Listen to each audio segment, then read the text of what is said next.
சேர்ந்து புள்ளி சேர்ந்து ஓவியம், உள்ளம் சேர்ந்து காவியம். கூட கூட ஓவியத்தின் பாகமே, கூட கூட காதல் என்று ஆகுமே.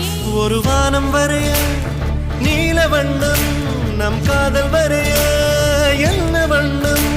என்னை தத்திரம் தொட்டு விரல் என்னும் கோல் கொண்டு நம் காதல் வரைவோமே வா. வாசம் புறப்படும் பெண்ணே, நான் பூவரைந்தார்.